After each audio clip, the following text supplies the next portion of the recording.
तो शांति। 2 जनवरी 2024 की आज बाप दादा के ईश्वरीय महावाक्य हैं। आज मीठी लाइन में बाबा कहते हैं कि देही अभिमानी बनो तो विकल्प समाप्त हो जाएंगे। किसी भी बात से डर नहीं लगेगा, तुम फिकर से फारिग हो जाएंगे। माना आत्मा की स्मृति में रहिए। तो बाबा कहते हैं जो मन के अंदर आ रहे हैं विकल्प, संकल्प, ये सब समाप्त हो जाएंगे। किसी भी बात से तुम्हें डर नहीं लगेगा, तुम फिकर से फारिग हो जाएंगे। प्रश्न है, नए झाड़ की वृद्धि किस तरह से होती है और क्यों? तो उत्तर है, नए झाड़ की वृद्धि बहुत धीरे धीरे और जू मिसल होती है। जैसे ड्रामा जू मिसल चल रहा है, जू माना धीरे धीरे, ऐसे ड्रामा अनुसार यह झाड़ भी धीरे धीरे वृद्धि को पाता है, क्योंकि इसमें माया का मुकाबला भी बहुत करना पड़ता है। बच्चों को देही अभिमानी बनने में मेहनत लगती है। देही अभिमानी बने तो बहुत खुशी रहे, सर्विस में भी वृद्धि हो, बाप और वर्षे की याद रहे तो बेड़ा पार हो जाए। तो शांति। रूहानी बाप बैठ रूहानी बच्चों को समझाते हैं। रूहानी बाप भी अकाल मूर्त है। रूहानी बाप कहा जाता है परम पिता परमात्मा को। तुम बच्चे भी अकाल मूर्त हो। तुम सिख लोगों को भी अच्छी तरह से समझा सकते हो कि यूं तो कोई भी धर्म वालों को समझा सकते हो। यह भी बाप ने बताया है कि झाड़ धीरे धीरे बढ़ता है। जैसे ड्रामा जू मिसल चलता है, वैसे झाड़ भी जू मिसल बढ़ता है। पूरा कल्प लगता है बढ़ने में। अभी तुम्हारा यह नया झाड़ है। तुम बच्चों की भी कल्प की आयु हो जाती है। 5000 वर्ष से तुम चक्र लगाते हो। जू मिसल ये चक्र चलता है। पहले पहले तो आत्मा को समझाना है, यही डिफिकल्ट बात है। बाप जानते हैं कि ड्रामा अनुसार आहिस्ते आहिस्ते झाड़ बढ़ता है, क्योंकि माया का मुकाबला होता है। इस समय उसका राज्य है तो फिर रावण ही नहीं रहता। तुम बच्चों को पहले देही अभिमानी बनना है, और देही अभिमानी बच्चे सर्विस बहुत अच्छी करेंगे और बहुत खुशी में भी रहेंगे। बुद्धि में फालतू विकल्प नहीं आएंगे। गोया तुम माया पर जी पाते हो तो फिर तुमको कोई हिला न सके। अंगद का भी दृष्टांत है ना, इसीलिए तुम्हारा महावीर नाम रखा है। अभी तो एक भी महावीर नहीं, महावीर पिछाड़ी में बनेंगे। सुभी नंबर 12। जो अच्छी सर्विस करते हैं उनको महावीर की लाइन में रखेंगे। अभी वीर हैं, महावीर पिछाड़ी में होंगे। जरा भी कोई संशय नहीं आना चाहिए। कोई तो बहुत अहंकार में आ जाते हैं, कोई भी परवाह नहीं करते। इसमें तो बड़ी निर्मलता से कोई को समझाना होता है। अमृतसर के में सिख की तुम सर्विस कर सकते हो। संदेश तो सबको एक ही देना है। बाप को याद करने से तुम्हारी आत्मा की कट उतर जाएगी। वो लोग कहते हैं जब साहिब को, साहिब की महिमा भी है। एक ओंकार सतनाम अकाल मूर्त। अब अकाल मूर्त कौन? कहते हैं कि सतगुरु अकाल। अकाल मूर्त तो आत्मा है ना, उनको भी कभी काल खा न सके। आत्मा को तो पार्ट मिला हुआ है, सो तो पार्ट बजाना ही है। उनको काल खाएगा कैसे? शरीर को खा सकता है, आत्मा तो अकाल मूर्त है। तुम सिखों के पास जाकर भाषण कर सकते हो, जैसे गीता वाले भी भाषण करते हैं। तुम बच्चे जानते हो कि भक्ति मार्ग की तो अथाह सामग्री है, ज्ञान जरा भी नहीं। ज्ञान का सागर है ही एक बाप। मनुष्य को ज्ञानवान नहीं कहा जाएगा। देवताएं भी तो मनुष्य है ना, परंतु दैवी गुण हैं, इसीलिए देवता कहा जाता है। उन्हों को भी बाप से ही वर्षा मिलता है।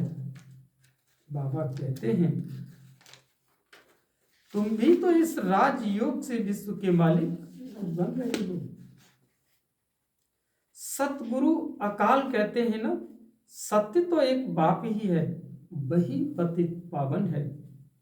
दो बाप का भी परिचय देना है। तुमको भाषण के लिए 2 मिनट मिले तो भी बहुत है, 1 मिनट 1 सेकंड मिले तो भी बहुत है। जिनको कल्प पहले तीर लगा होगा उनको ही लगेगा। कोई बड़ी बात नहीं, सिर्फ पैगाम देना है। बाबा ने समझाया है, समझो गुरु नानक आता है तो वो कोई मैसेज नहीं देते कि तुमको वापस घर चलना है। उसके लिए पवित्र बनो। वह तो पवित्र आत्माएं ऊपर से आती हैं, उनके धर्म की वृद्धि होती है और आते रहते हैं। वास्तव में सद्गति दाता कोई मनुष्य हो नहीं सकता। सद्गति दाता एक बाप है। मनुष्य तो मनुष्य ही हैं, फिर भी समझा जाता है कि फलाने धर्म का है। बाप ने समझाया है कि तुम अपने को आत्मा समझो, पवित्र बनो। गुरु नानक ने कहा है कि मुंह पलिती कपड़ धोए। यह भी पीछे शास्त्र बनाने वालों ने लिखा। पहले तो बहुत थोड़े होते हैं, उनको क्या बैठ सुनाएंगे। यह ज्ञान भी बाप तुमको अभी देते हैं। फिर शास्त्र तो पिछाड़ी में बनते हैं। सतयुग में तो शास्त्र होते नहीं। पहले तो समझाना है कि बाप को याद करो तो विकर्म विनाश होंगे। विनाश तो होना ही है। पूछना चाहिए, सर्वव्यापी किसको कहते हैं? किसको कहते हो? जिसकी यह महिमा गाते हो, एक ओंकार, वह तो बाप ठहरा ना। उनके बच्चे हम आत्माएं भी अकाल मूर्त हैं। हमारा तख्त ये है, हम एक तख्त छोड़ दूसरे पर बैठे हैं, 84 तख्त पर बैठते हैं। अभी ये है पुरानी दुनिया, कितने हंगामे हैं। नई दुनिया में ये बातें हो न सके। वहां तो एक ही धर्म होता है। बाप तुमको विश्व की बादशाही दे देते हैं। तुम्हारे पर कोई चढ़ाई नहीं कर सकते। द्वापर से धर्म संस्थापक आते हैं अपने अपने धर्म की स्थापना करने। उनका धर्म जब वृद्धि को पाए, ताकत में आए, तब लड़ाई की बात हो। इस्लामी पहले कितने थोड़े होंगे, तुम्हारा धर्म तो यहाँ स्थापन होता है। वो आते ही द्वापर में है, उस समय ही धर्म स्थापन होता है। फिर एक दो के पिछाड़ी आते जाएंगे। ये बड़ी समझने की बातें हैं। कोई तो ड्रामा अनुसार कुछ भी धारण नहीं कर सकते। बाप समझाते हैं, जरूर उनका पद कम होगा। यह कोई श्राप नहीं है। माला तो महावीरों की बनती है। ड्रामा अनुसार सभी एक जैसा पुरुषार्थ तो कर नहीं सकते, आगे भी नहीं किया होगा। कहेंगे फिर हमारा क्या दोष है? बाप भी कहते हैं, तुम्हारा कोई दोष नहीं है। तकदीर में नहीं है तो बाप भी क्या कर सकते हैं। समझ सकते हैं कि कौन कौन किस पद के लायक हैं। सिक्कों को भी समझाना है कि साहेब को जपो तो सुख शांति मिले। बाबा कहते हैं उनको सुख तब मिलता है जब उनके धर्म की स्थापना होती है। अब तो सब नीचे आ चुके हैं। तुम मानते हो सतगुरु अकाल। फिर गुरु किसको कहते हैं? सदगति देने वाला गुरु एक है। भक्ति सिख लाने वाले तो ढेर गुरु हैं, अनेक गुरु हैं। ज्ञान सिखलाने वाला तो एक बाप है। तो तुम माताएं उनको समझाओ कि ये कंगन तुम जो पहने हो ये तो पवित्रता की निशानी है। तुम्हारा वह मान लेंगे क्योंकि तुम माता ही स्वर्ग का द्वार खोलने वाली हो। तुम माताओं को अभी ज्ञान का कलश मिला है जिससे सबकी सद्गति हो जाती है। तुम बच्चे अभी अपने को महावीर कहलाते हो। तुम कह सकते हो कि हम गृहस्थ व्यवहार में रह स्वर्ग की स्थापना कर रहे हैं। रात दिन का फर्क है। ये जटाएं भी पवित्रता की निशानी है। बाबा कहते हैं अकाल मूरत पतित पावन बाप की महिमा पूरी करनी चाहिए। साधु सन्यासी परमात्मा नमः कहते हैं, फिर कहते हैं सर्वव्यापी है। ये रंग है। बाप की तुम खूब महिमा करो। बाप की महिमा से तुम तर जाते हो। जैसे कहानी है ना, राम राम कहने से पार हो जाएंगे। बाप भी कहते हैं बाप को याद करने से विषय सागर से पार हो जाएंगे। तुम सबको मुक्ति में जाना ही है। तुम अमृत सर में जाकर भाषण करो कि तुम पुकारते हो सतगुरु अकाल मूरत, परंतु वह अब कहते हैं कि देह सहित देह के सब धर्मों को छोड़ अपने को आत्मा समझो। बाप को याद करो तो पाप भस्म हो जाएंगे। अंत मति सो गति हो जाएगी। शिव बाबा अकाल मूरत निराकार है और तुम आत्मा भी निराकार हो। बाप कहते हैं मेरा शरीर तो है नहीं, मैं लौन लेता हूं। मैं आता ही हूं पतित दुनिया में रावण पर जीत पाने। यहां ही डायरेक्शन दूंगा क्योंकि पतित होते ही पुरानी दुनिया में है।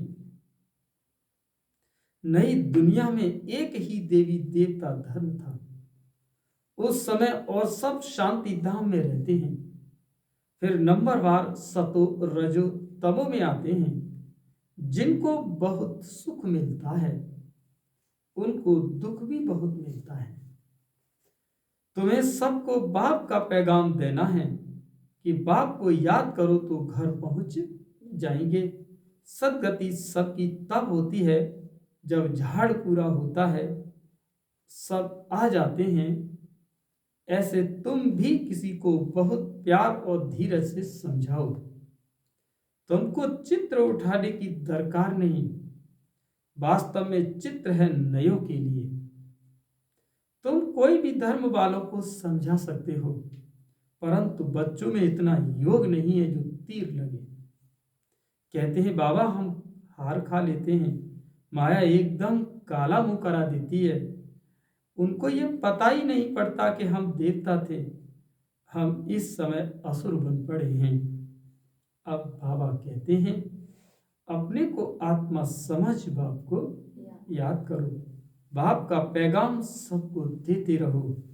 बाइस्कोप से स्लाइड पर भी लिखो कि त्रिमूर्ति परमात्मा पिता शिव परमात्मा शिव कहते हैं कि मामे कम याद करो तो तुम्हारे भी कर्म विनाश होंगे। तुम मुक्ति जीवन मुक्ति को पा लेंगे।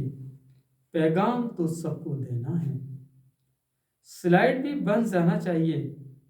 इसमें यह जैसे एक वशीकरण मंत्र मन मनाभव का सबको दो। इस पढ़ाई में देरी नहीं लगती। आगे चल कर के सब समझेंगे कि कोई फिक्र की बात नहीं। फिक्र से रहित तो होना ही है। मनुष्य देखो मौत से कितना डरते हैं। यहाँ डरने की तो बात ही नहीं। तुम कहेंगे अभी मौत ना आ जाए। क्यों? बाबा कहते हैं अभी तुम कहेंगे क्यों? तो बाबा कहते हैं मौत ना आ जाए। अभी हमने इम्तहान ही कहाँ पूरा किया है, अभी यात्रा पूरी नहीं है, तो शरीर क्यों छूटना चाहिए।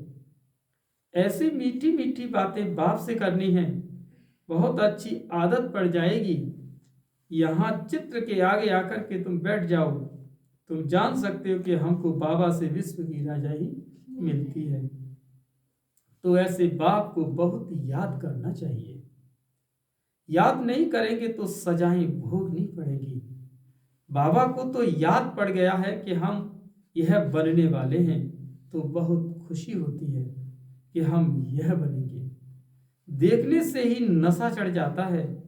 तुमको भी यह बनना है। बाबा हम आपको याद कर ऐसे बनेंगे जरूर। और कोई काम का नहीं है तो यहाँ चित्रों के सामने आकर के बैठ जाओ। बाप द्वारा हमको ये वर्षा मिलता है, ये पक्का कर दो। यह युक्ति कम नहीं है, परंतु तकदीर में नहीं है तो याद नहीं करते। बाबा कहते हैं कि यहाँ आते हो तो बहुत प्रैक्टिस करो, तो जो कुछ ग्रहचारी होगी बाबा कहते हैं उतर जाएगी। सीढ़ी के चित्र पर यह विचार करो, परंतु तकदीर में नहीं है तो श्रीमत पर चल नहीं सकते। बाबा रास्ता बताते हैं, माया काट देती है। बाबा युक्तियां बहुत बतलाते हैं। बाप और वर्षे को याद करते रहो। कहते हैं कि अतीन्द्रिय सुख गोप गोपियों से पूछो, जिनको निश्चय है कि हम बाप से वर्षा जरूर लेंगे।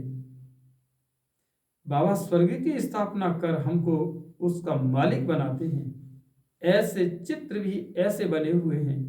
तुम सिद्ध कर बताते हो कि ब्रह्मा विष्णु का भी संबंध है, और किसी का भी पता नहीं कि ब्रह्मा का चित्र देख मूझ जाते हैं। स्थापना में टाइम जरूर लगता है, कर्मातीत अवस्था में भी टाइम लगता है, घड़ी घड़ी भूल जाते हैं। ये आदत डालनी चाहिए। नौदा भक्ति वाले भी तो चित्र के आगे बैठ जाते हैं। हमको दीदार हो तो तुम ये बनते हो, तो बताते हैं कि नारायण की मूर्ति से मेरा बहुत प्यार था। ये सब भक्ति मार्ग। अब बाप कहते हैं मामिक कम याद करो और कुछ भी नहीं करना। बाबा कहते हैं कि अब तो ओबीडिएंट सर्वेंट हम तुम्हें माता क्यों टेकते हो। अच्छा, मीठे मीठे माता पिता बाप दादा का मीठे मीठे सिकी लदे बच्चों प्रति याद प्यार और गुड मॉर्निंग। रूहानी बाप की रूहानी बच्चों को नमस्ते। हम सभी रूहानी बच्चों की रूहानी माँ पिता बाप दादा को याद प्यार गुड मॉर्निंग, नमस्ते नमस्ते नमस्ते। शुक्रिया बाबा।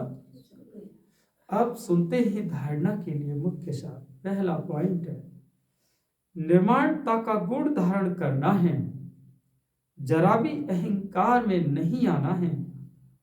ऐसा महावीर बनना है जो माया हिला न सके। सभी को मन मनाभव का वशीकरण मंत्र सुनाना है। बहुत प्यार और धीरज से सबको ज्ञान की बातें सुनानी है। बाप का पैगाम सब धर्म वालों को देना है। आज का वरदान है, कर्म और संबंध दोनों में स्वार्थ भाव से मुक्त रहने वाले बाप समान कर्मातीत भाव। कर्म और संबंध दोनों में स्वार्थ भाव से मुक्त रहने वाले बाप समान कर्मातीत भाव। बाप आप बच्चों की सेवा है सबको मुक्त बनाने की। औरों को मुक्त बनाते स्वयं को बंधन में बांध नहीं देना। जब हद के मेरे से मुक्त होंगे तब अव्यक्त स्थिति का अनुभव कर सकेंगे। और जो बच्चे लौकिक और पारलौकिक कर्म और संबंध दोनों में स्वार्थ भाव से मुक्त हैं, वही बाप समान कर्मातीत स्थिति का अनुभव कर सकेंगे।